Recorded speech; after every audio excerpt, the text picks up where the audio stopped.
Bismillahirrahmanirrahim. Assalamualaikum warahmatullahi wabarakatuh. Perkenalkan, saya Siti Nurbaya, NIM 2001010117. Di sini saya akan mencoba mempresentasikan filsafat pendidikan dengan dosen pembimbing Bapak Haji Sahlariadi.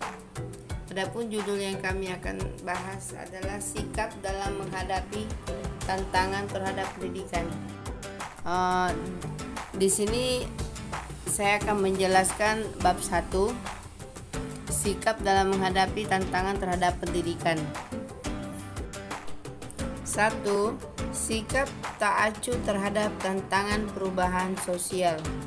Sikap ini adalah yang paling mudah dilakukan karena tidak memerlukan konsep pemecahan permasalahan yang dihadapi. Cukup hanya mengamati dan membiarkan segala apa yang terjadi. Walaupun demikian, sikap ini juga memberikan landasan pendirian, yaitu bahwa suatu perubahan sosial yang mengakibatkan berbagai macam tantangan itu pada hakikatnya merupakan sunnah Allah Subhanahu wa Ta'ala.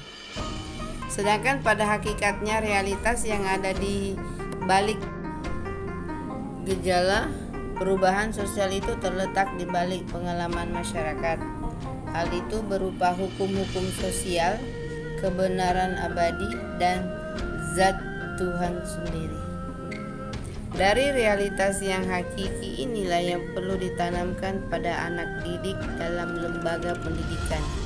Karena tugas manusia dalam hidup ini adalah berusaha mendapatkan kebenaran absolut, dan usaha ini tidak akan berhasil hanya dengan melalui problem-problem sosial yang berlangsung secara temporer atau sementara.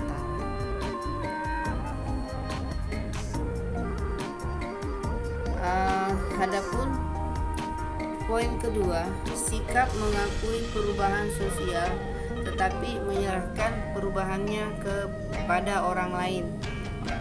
Sikap demikian bersifat moderat dengan latar belakang pandangan bahwa segala perubahan yang ada itu bukan untuk dijawab oleh lembaga pendidikan.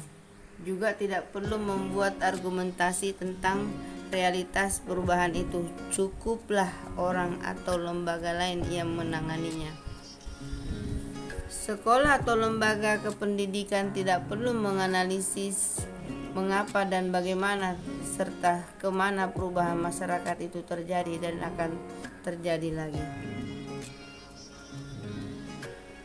Jadi, bila kita berpedoman pada sikap ini, maka lembaga pendidikan hanya bersikap tidak lebih daripada perpustakaan ilmu pengetahuan yang menyimpan dan menunjukkan mana ilmu pengetahuan yang pantas dipelajari oleh anak didiknya.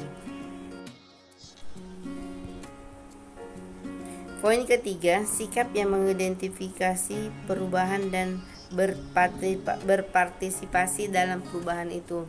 Sikap demikian lebih positif dari sikap-sikap tersebut di atas, karena ia merasa bahwa fungsi lembaga kependidikan adalah komit dengan kehidupan masyarakat yang sedang berlangsung. Oleh karena itu, lembaga pendidikan bertugas untuk mengenalinya kepada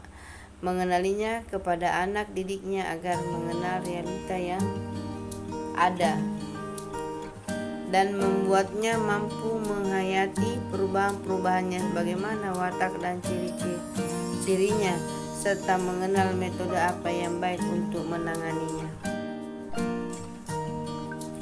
Poin keempat, sikap yang lebih aktif yaitu melibatkan diri dalam perubahan sosial dan menjadikan dirinya sebagai pusat perubahan sosial.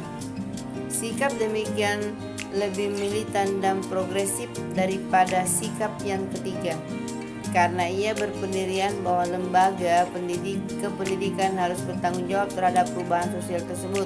Suatu perubahan adalah suatu kenyataan yang tidak perlu dipersoalkan lagi, sedang lembaga pendidikan adalah bagian dari masyarakat. Perubahan yang sedang terjadi dipandang sebagai suatu hal yang lebih penting dari apa yang harus dipikirkan. Lembaga pendidikan tidak harus bergerak sepanjang waktu, melainkan perlu pula menyelesaikan mekanisme sosial dengan tuntutan masyarakat, teknologis, dan organisasinya. Dan filsafat penerapan akal pikiran manusia menurut Islam bukannya tak terbatasi seperti yang berlaku di kalangan pemikir bebas di barat atau di timur, melainkan sampai batas-batas atau dimensi dua arah. 1. Tidak memasuki alam uluhiyah yang menyangkut zat Tuhan sendiri, karena memikirkan secara filosofis tentang hal-hal itu akan dapat membahayakan keimanan dan keyakinan manusia terhadap Tuhan. Kedua, tidak terjerumus ke dalam oportunisme penalaran yang menafikan kekuasaan absolut di belakang gejala alam yang diamatinya, karena bila demikian maka bahaya akan timbul atas pemikiran itu sendiri. Adapun kesimpulan yang bisa